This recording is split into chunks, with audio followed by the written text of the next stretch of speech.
Here's some of the stories that I think you should probably know about today. The U.S. finally has a politician who's equally despised by Democrats and Republicans, but seemingly beloved by average Americans. That's weird, huh? So who is this guy? And what did he do last night? I'm going to tell you. India has actually been importing more oil from Russia than it was before the most recent sanctions. What's up with that? Colonel Doug McGregor comments on this, as well as the latest in Ukraine. And Israel is prosecuting a major general. Her crime? She reported IDF soldiers who raped and tortured Palestinian detainees. And there's video. All this on the Sanchez Effect. Let's do it. Hello again, everybody. I'm Rick Sanchez, and we're going to begin with a new era in America. There's two stories today, interestingly enough, that intersect that we could very well characterize as out with the old and in with the new. Let's start with the old. This is U.S. President Dick Cheney. He died yesterday. And yes, I meant to say that. I meant to say U.S. President Dick Cheney. Let's not kid ourselves, okay? He had VP in front of his name, but he was a big P all the way. He called the shots, not W. Dick Cheney was like no other president before him. He was the king of the neocons. They put him there. And you know, we often talk about how U.S. presidents are controlled by the neocons, the Zionists, and the war profiteers. We see that going on right now with what's going on with President Trump. Well, with Cheney, they didn't have to do that. They didn't even have to go visit him. They didn't even have to try and control him. He was quite literally one of them. And that's why everything he did was for them. Everything he did was for Israel. Everything he did was for big banks and for the people who make money off of war, like, Halliburton, where he was the CEO before he became president, vice president. And by the way, this is important. You notice what's missing in that equation, in that list that I just gave you of the people he was helping? Americans. Ask yourself, seriously, what did Dick Cheney do for average Americans? Goose egg. Nothing. Niet. Nada. Why? Because that's not who he was put there to serve. It's not. Okay, so Dick Cheney's out. Who's in? Let's talk about this guy, Zohran Mamdani. All over the news last night. He's 34 years old, a Muslim, who's the antithesis of Dick Cheney. He's the new mayor of New York and a rising star, I guess, in American politics, despite being hated, derided, attacked by the president of the United States, the entire Republican Party, and almost the entire Democratic Party. So who is this guy? Well, here he is, delivering his victory speech last night. My friends, we have toppled a political dynasty.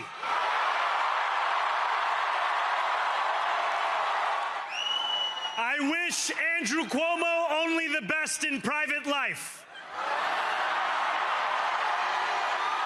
But let tonight be the final time I utter his name as we turn the page on a politics that abandons the many and answers only to the few.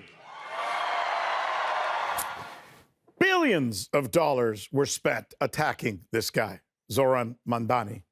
Much of it came directly from Israel, by the way. He's called a terrorist every day, an anti-Semite every day, and a communist. But he won the backing of the people all over the country, including Jews, young Jews, who supported him en masse. So how did this guy do this? He did it doing something most U.S. politicians, interestingly enough, don't do anymore.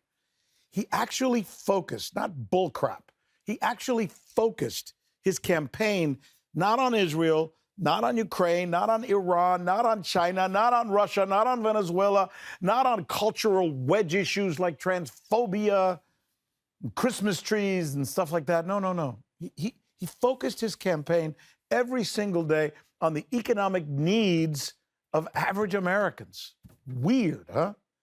When was the last time you saw that? That's what he did. And that's why none of those accusations against him, which were horrible, vicious, None of them stuck. People didn't care about that other stuff.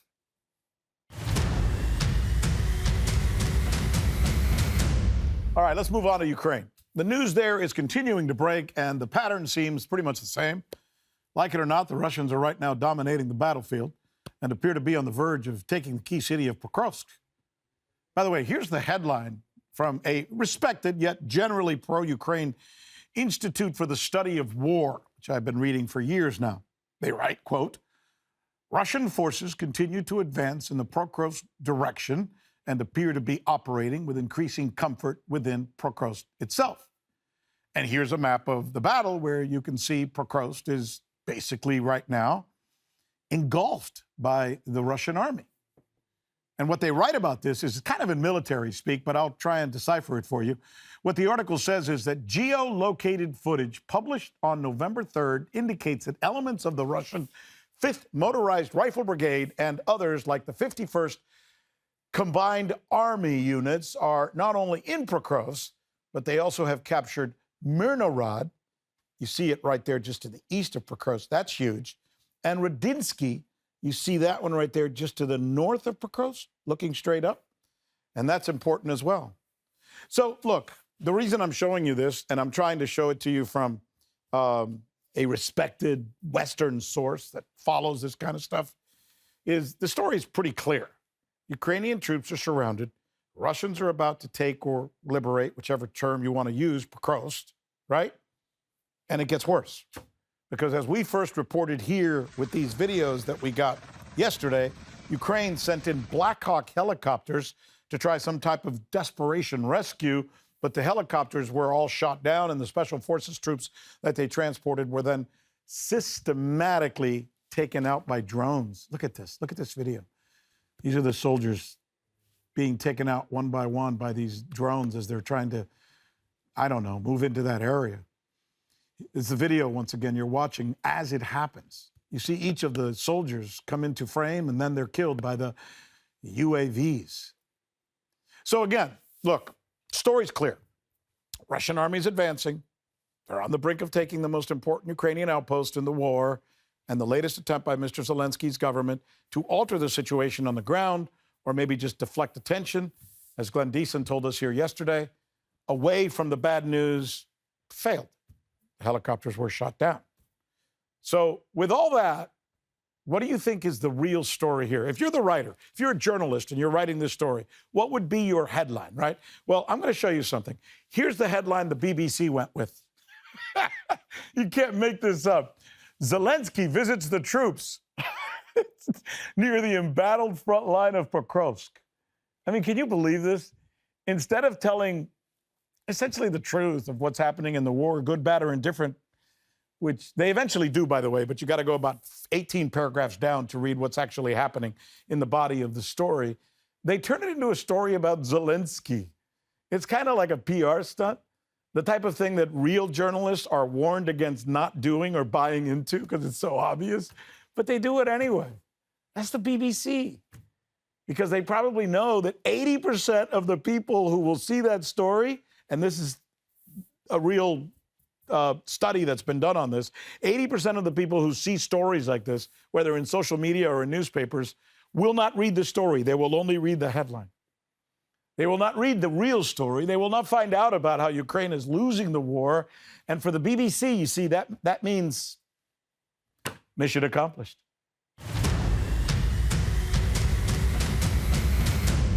Here's another interesting story, I think, as I was scouring the headlines this morning. It's another story you probably won't hear about on the BBC, by the way, unless it's written out of anger. Remember a few weeks ago when we reported here how this bad news had come in for the Russian economy, how the U.S. had placed more sanctions on two of the world's biggest oil companies in Russia? The idea was to stop countries like China, India, and others from being able to buy Russian oil, right? They wanted to punish Russia by hurting the Russian economy so that Russia, Mr. Putin, would then knuckle under to Ukraine. Well, apparently it's not working. In fact, take a look at this. Look at this story I found this morning. Since the announcement, India has actually imported more Russian oil. They went from importing 1.44 million barrels a day in September to 1.48 million barrels a day in October. They're not the only ones. Here's Colonel Doug McGregor explaining this to Tucker Carlson over the weekend, why the Trump administration's foreign policy, according to Doug McGregor, who's friends with the president, by the way, is just not working.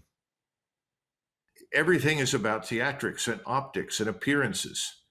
And now we have the Prime Minister of Japan, who just made wonderful deals for Japan with us, by the way. Japan is going to continue to buy oil and gas from Russia. There will be no change in that. Japan is going to invest more in the United States. We're already heavily invested here as it is. That's not a big deal. Although Toyota has since come back and said, we're not increasing our investment. Sorry, we didn't make that promise. But she gave Donald Trump the most expensive set of golf clubs in world history. They're beautiful. They're magnificent. And she promised that she would nominate him for the Nobel Peace Prize. And suddenly, President Trump says, this has been a big success. We are winning. So now he goes on to South Korea. I'm sure he'll get some similar treatment there. And oh, by the way, I see no evidence that India is going to stop buying oil and gas from Russia either. All right, let's talk about Israel now, where the lawyer who revealed that IDF soldiers were raping and torturing Palestinian detainees has been praised by the Netanyahu government for her honesty and for her good character. No, of course, that did not happen. I kid. What actually happened is she is being arrested and she's being placed under criminal investigation for misuse of information, breach of trust, and obstruction of justice, as well as disclosure of official documents. There you go. And what is her supposed crime? There she is, by the way. That's Major General Yifat Tomer. There you see her. Released video evidence. She released video evidence of the Israeli soldiers torturing and raping the Palestinian detainees. They were cut dead to rights, by the way, and what they were seen doing to those detainees using batons, man, it's just horrific. Here's some of the video. You'll notice that somewhere in this video, they try to disguise what they're doing using shields so nobody can see what they're doing. It's just disgusting. Again, I have to say, Israelis generally treat Palestinians worse than they treat animals. Because of the Major General's video, the courts were forced to now charge the men, though they didn't charge them with anything too serious, no rape charges. Instead, they charged them with aggravated abuse, whatever that means, and causing serious bodily harm. The whole thing is sick. Yet they have been defended by many hardliners, including members of the Netanyahu war cabinet. And that is why it's still quite possible that these IDF soldiers, though they've been charged, might end up walking away scot-free, while the woman who turned them in has already had to resign her post and is likely going to be prosecuted. I mean, damn. Another day, another travesty of justice in what's fast becoming one of the world's most hated governments. Chris Hedges is a Pulitzer Prize winning journalist. He writes, he lectures about American society, politics, culture. I think he's probably one of the best journalists that America's ever had. He comes, like I do, from corporate media, because he's worked from the New York Times, the Christian Science Monitor. He was a correspondent in Central America, and of course, his real fame came when he was a reporter at the New York Times. Since then, he has gone rogue like the rest of us, and he's an independent journalist. He's out here in doing the work that he would not be allowed to do if he was working at one of those other places that I just named. And it is such a pleasure to have him back on. He and I got to know each other pretty well when I was doing this show out of Washington, D.C. Mr. Hedges, an honor to see you, sir. Oh, thanks. Thanks for having me, Rick. What do you think of this story coming out of Israel? I was pretty surprised to see that they're so outward, the Netanyahu government, in the way that they're treating this major general, as if she is the criminal here, when obviously I think what she did was the right thing. Well, of course. I mean, that's why she did it. And she was under severe attack for these prosecutions. And she leaked the video to show that it wasn't fabricated, that the event had happened. But she's not alone. I mean, all sorts of dissidents. There was a high school teacher who posted on social media that they should stop the slaughter of children in Gaza. They threw him in jail. So Netanyahu's despotism is not limited to the Palestinians. It's anybody within Israel who carries out dissent or attempts to hold him to account. And of course, but this is perhaps one of the most egregious examples of that. Do you think, I'm going to tie two stories together here, because we started off talking about the new mayor of New York. Do you think his election and the fact that, from what I've seen, young Jews in New York City, in particular, those I think under 35 years of age, voted en masse for this guy. Do you think that's related to this type of story that we just did that's taking place in Israel? Yeah, I think Israel has exposed itself for what it is. And I was in the Middle East for 7 years. I was the Middle East bureau chief for the New York Times. I'm an Arabic speaker. That's something that all of us who covered understood. But Israel's Hasbara propaganda campaign was quite effective. And of course, its allies in both parties shut down any kind of criticism of Israel. But the last 2 years of this live streamed genocide have essentially ripped the mask off of Israel. It's not that what Israel is doing is new, although it's doing it, of course, in places like Gaza with much greater intensity. And yes, it's alienated. I mean, 75% of registered Democratic Party voters during the last presidential election supported an arms embargo against Israel. And Kamala Harris, who on that issue could have won 3 swing states, according to the polls, ignored them because the Democratic Party, like the Republican Party, is owned by the Israel lobby. And you and I come out of the media. We know the deep tentacles they have within the media itself.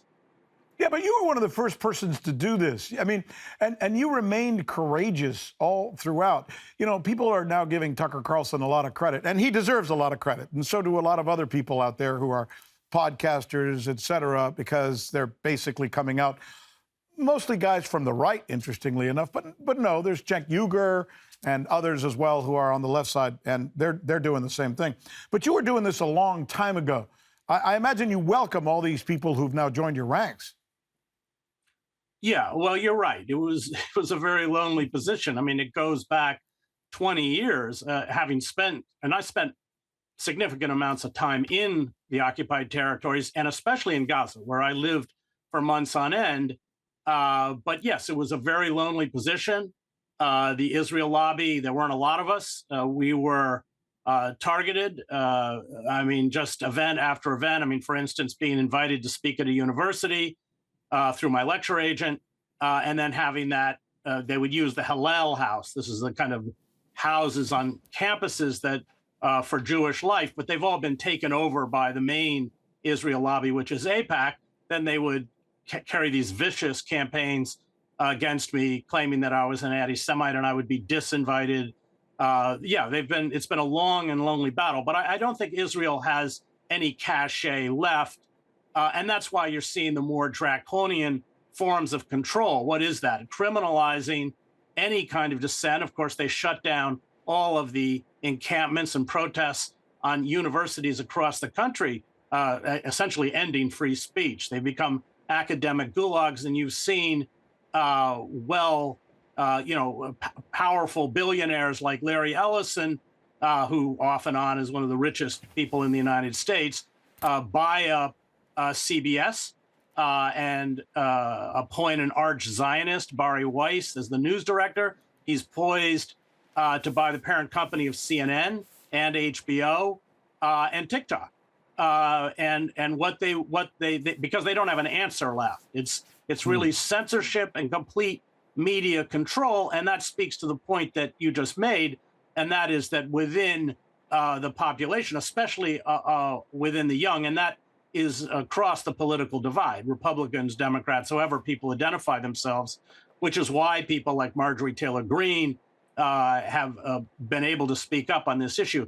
That has really changed. And then bringing up Mamdani, his main opponent, Andrew Cuomo, who had been the former governor of New York and left in disgrace over sexual assault allegations. He hammered it. It didn't work. It didn't play with New Yorkers at all on on Mamdani being a Hamas supporter and a supporter of terrorists and an anti-Semite, et cetera. Mamdani's Muslim, of course. You know, it's almost like they're saying the quiet part out loud these days. You know, I guess I am Rick Sanchez, so it feels weird to say this, but I remember there was once a guy on CNN named Rick Sanchez who was fired outright and called an anti-Semite for saying that too many Zionists were controlling the media in the United States. And now it's pretty obvious that Zionists are controlling the media in the United States and buying up everything they possibly can in social media now as well. I mean, Bibi Netanyahu bragged about it in a speech just a month ago. Yeah, well, that's right. Well, you made the mistake of speaking a truth that can't be spoken. And I, very frustrated with the coverage that the New York Times made of Gaza, because the way they neutered my reporting was, even though I was on the ground, every other paragraph would be the IDF spokesperson, or they would run stories out of the Jerusalem Bureau or the Washington Bureau that just directly contradicted what I was reporting on the ground. I wasn't interviewing powerful figures. I was in refugee camps that were being bombed by Israeli jets. That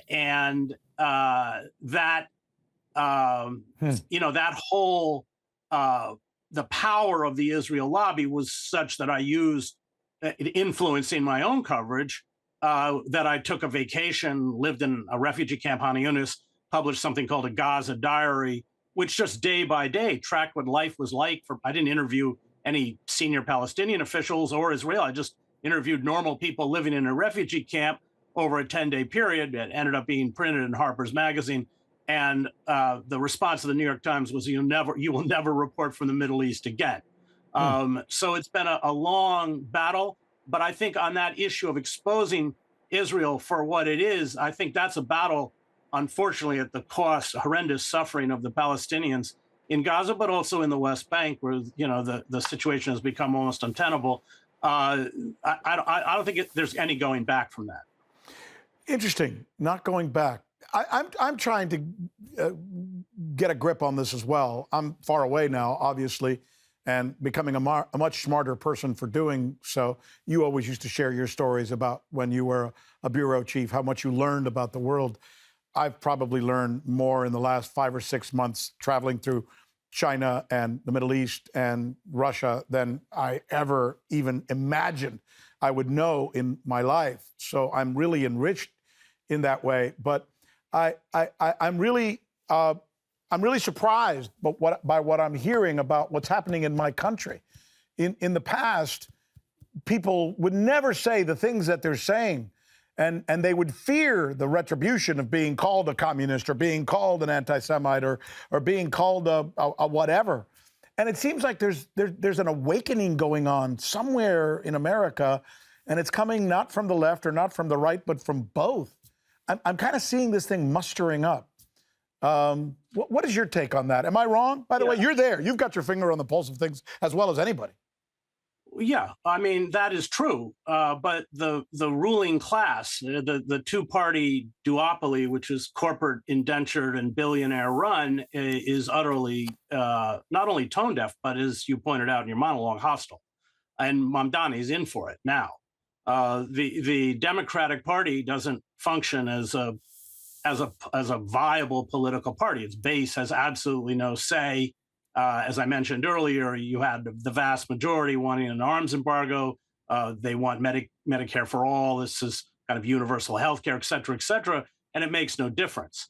And so what we have is a party that's utterly ineffectual as Trump creates an increasingly authoritarian system, because the mechanisms by which you could thwart Trump's consolidation of power. What is that? Mass mobilization, strikes, not loading weapons at ports that are destined to sustain a genocide, et cetera, are not embraced by the Democratic Party, because that mass mobilization, that re-empowering of people, and we saw effective movements, not just the anti-war movement, the civil rights movement, all sorts of American Indian movement, the Black Panthers, all these groups that rose in the 1960s and then were systematically persecuted and shut down. That re-empowering of the population would sweep away the Democratic Party hierarchy. Figures like Schumer and Pelosi who are highly unpopular. And so while the Democrats warn about Trump's consolidation of power and trampling of constitutional rights, et cetera, they won't embrace the only effective mechanism which could stop it, because they would be swept aside as well. And I just wrote a column on my Substack called, Trump's Greatest Allies of the Democratic Party. So you're right that the mood in the country, and it's a kind of disgust with the entire system, with both political parties. The Washington Post just ran a poll. I think Trump's approval or the 63% of the population disapproves of Trump, but I think it's 68% disapprove of the Democrats. Yeah. It's interesting. I mentioned how much I've been traveling and talking to different people, and I thought I would never say this. As you know, I was born in Cuba. I know your history as you know mine. And I grew up in Miami, so I'm kind of one of those anti-comunista guys and was always told that everything about America is fantastic and we're the greatest country in the world and our system is extremely democratic while other countries are lackluster in that regard. But since I've been traveling around this part of the world, talking in China, for example, I talked to lots of Chinese intellectuals, many of which work for Morgan Stanley and stuff.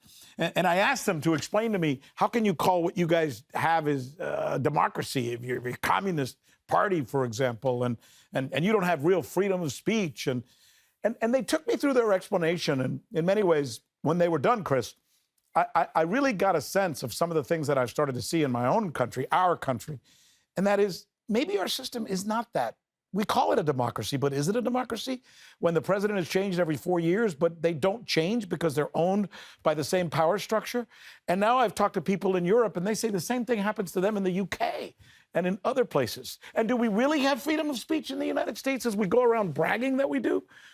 The people in China tell me they feel more free than we do, and that they feel more democratic, or that they have more of a democracy than we do. And I'm not here to, carry water for the Chinese or the Russians or anybody, but I think a lot of people are waking up to the fact that maybe we ain't all the things that we say we are. No, it's a failed system. That's what the political philosopher Sheldon Woolen called inverted totalitarianism. What did he mean by that? It is that we keep the same iconography, language, deification or sanctification of the Constitution, but all of those rights have been taken from us. The right to privacy, corporate money, the Supreme Court through Citizens United, flood our election process so the billionaires control the elections, along with powerful lobby groups, not just APAC and the Israel lobby, but the pharmaceutical industry, et cetera, and the demos, or the people, have absolutely no say at all. And that is that deforming of the political system brought us a figure like Trump, and the Republican Party, which also doesn't function as a viable party, but it functions as a cult.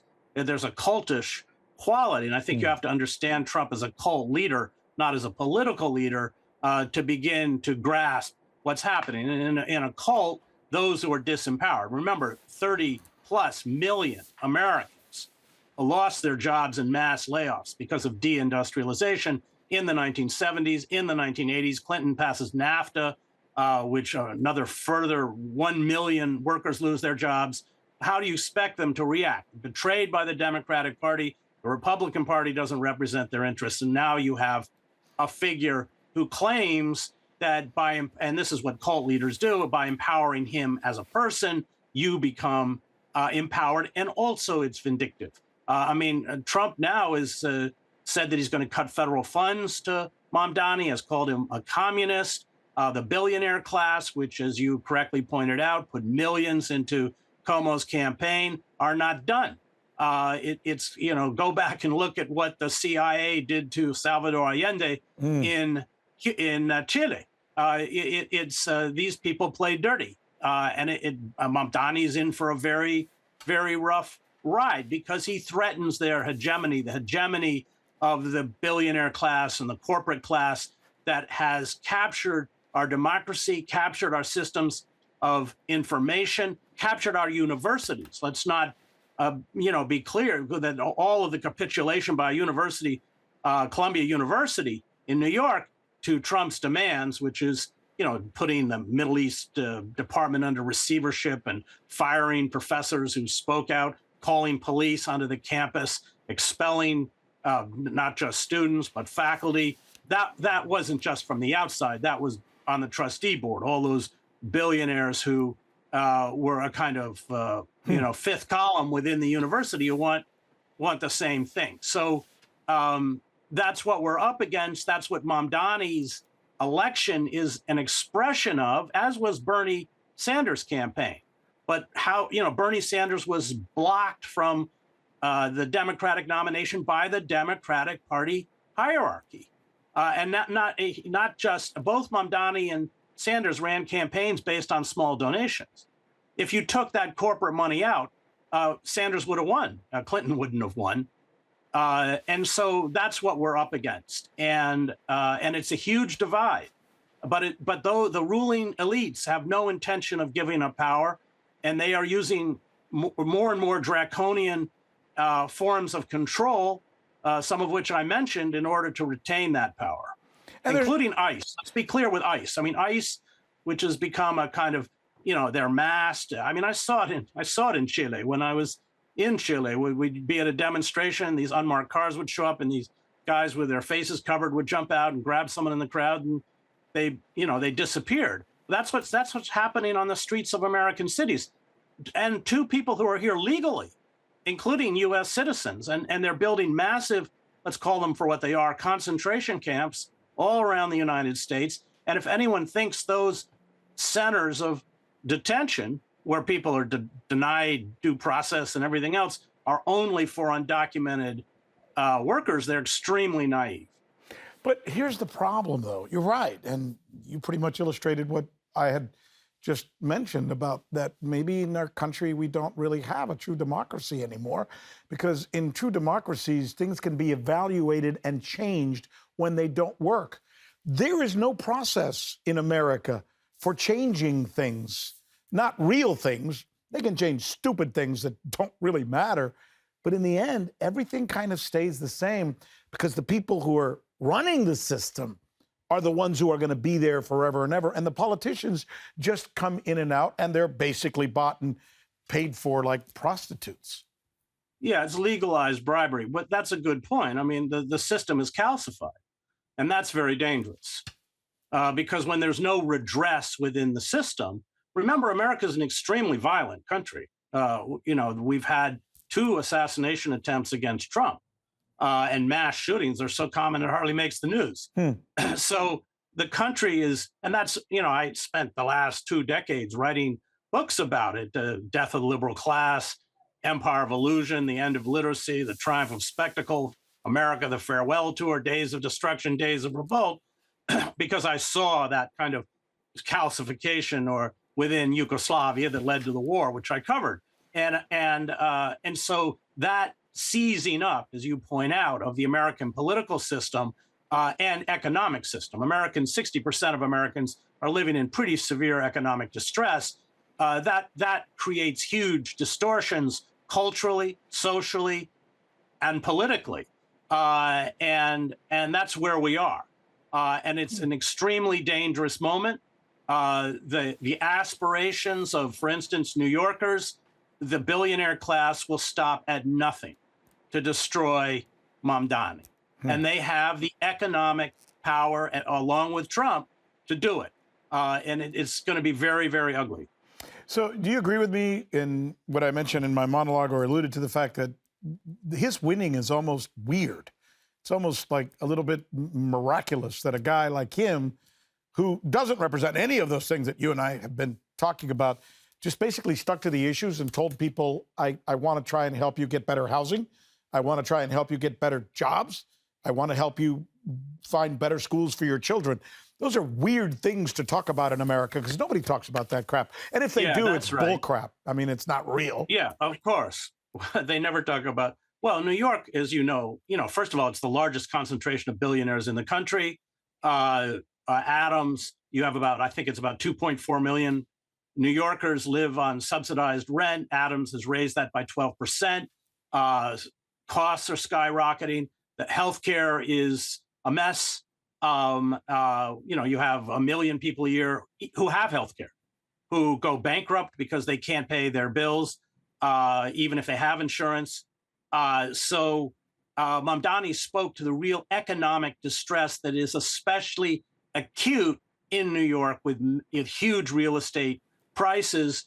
I mean, life is just the middle class in, especially Manhattan, almost doesn't exist. It's been completely eviscerated. And people are hanging on by their fingertips. And he was very smart to remain focused. I mean, look, I mean, his proposals weren't even that radical. They were talking about, the richest country in the world. You get free bus. You can ride on a bus for free. And you get free childcare. And maybe they can set up some groceries where you're not gouged.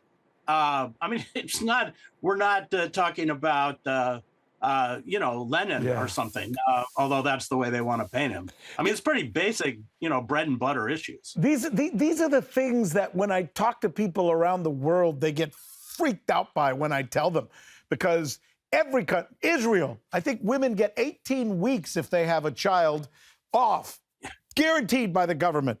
Every worker gets at least a 3-week, 4-week, or 5-week vacation. I'm talking China. I'm talking Russia. I'm talking Ukraine. I'm talking Israel. I'm talking most of the countries in this part of the world. Most of the countries in this part of the world, everybody gets some kind of health insurance where if something happens to them or if they just need to go to their doctor, they can go for free, right? So people ask me, wow, what's it like to live in America? And when I say, do you know how much they give women in America to when they get pregnant, when they have a child? Zero. Nothing. If your employer wants to give it to you, fine. Otherwise, you don't get it. As far as vacation time, again, it's up to your employer, whatever he wants to give you. As far as health care coverage, zero until you turn 65. That's kind of amazing, isn't it? I know it sounds, I mean, I'm talking to the choir, you know these things. But when you talk to people around the world, they go, no, that can't be. They don't believe me. Yeah, there's a real cruelty to the American system because when you fall in America, nobody catches you. You fall all the way to the bottom. And it's, people die in this country because they can't afford adequate care. And the health situation is horrendous. I mean, living lifespans are declining in the United States. So, it's an extremely, this is what unfettered, unregulated capitalism does. And the huge concentration of wealth, creating a system where you funnel wealth upwards. That's essentially what we've done. And I can't remember the exact figures, but the top billionaires, Bezos and Musk and others, I think the figure's 600. They've increased their wealth in the last year or something by $600 million. And I'm probably got it a little wrong. But that concentration of wealth is only getting worse and worse and worse. You are, I've said this before, and I've said to anybody who's ever listened to me, and I've always said this whenever you guys have been together, you're kind of an amazing guy because you're kind of a hyper intellectual in so many ways, a lot smarter than I am, obviously, and you've dedicated yourself or dedicated your entire life to just gathering new information, gathering news. Essentially, you're a news gatherer. And then telling your stories. And it almost seems like no matter how much they try to knock you down, it's impossible to do it. What drives you, man? I think anger. Because I spent so much time with oppressed communities, of course, 6 years in Latin America, all these poor people fleeing Honduras and El Salvador, the countries, Guatemala, which I covered under Rios Montt, the countries we helped destroy. Actually, in Guatemala, Carter cut military aid in 1977. And the people who stepped in to fill the void and carry out the genocide, 600 villages were destroyed in Guatemala, were the Israelis. And in fact, the Guatemalan army uses the allele. So that, the Middle East, Gaza, when you build real relationships with people who are being oppressed and even killed by either allies or directly by your country, you can't not be hurt by it. You can't not be angry at those forces for distorting and often snuffing out lives you care about. My father only had a 4th grade education, and he's the greatest man I've ever known. And he taught me, because he was a poor man, and I was poor when we first came from Cuba, and we had no money, obviously. We literally had what we call refugee meat and refugee cheese that we ate every night. We call it in Spanish, carne refugio, refugee food. It's because of him that I think the way I do, and I don't think like an entitled person. I just don't, even though I can't complain. I've done pretty well for myself. Did you grow up poor? No, I didn't. My mother was a professor. My father was a minister, so we were middle class. But my mother's family was poor, from Maine, and they were working class. My mother was the only person from her family, our extended family, who went to college on a scholarship at the University of Maine. And that was kept me honest, because I saw my grandfather never finished high school because he was gifted academically, but his sister's brother died, and he had to drop out and work the farm because she had 3 kids. So I grew up around these people, and then I got a scholarship to boarding school, so I was with the uber rich, mediocrities, almost all of them. And I would go back to the town where I'm from in Maine, and just see that these people never had a chance. That in America, if you're lucky, you only get one chance if you're poor, and you may not even get that. So I think that kept me honest. They were all vets, by the way. They all were in the military. They didn't embrace, they had some political opinions that, made Trump look enlightened. But I love them to death, and I saw that, and mills were big in Maine. They were all wiped out by NAFTA. The town where my grandparents are from, even the bank is boarded up. So I think that kept me rooted. I knew where I came from, and I knew who I was loyal to, like you. Yeah, it's funny, I think now more than ever in the United States, you can tell who are the guys who fight for the little guys, and who are the guys who are only fighting for the big guys all the time. And I like what I see. I'm starting to see a lot of people on the right and on the left, doesn't matter. Parties don't seem to matter so much anymore. I'm seeing friends of mine who are, I guess what we would call in the past right-wingers, and friends of mine who I guess in the past we would call left-wingers. I'm not sure those labels really stick or work anymore, but I'm seeing them kind of coming together and agreeing on many of the same things that you and I, for example, have been talking about.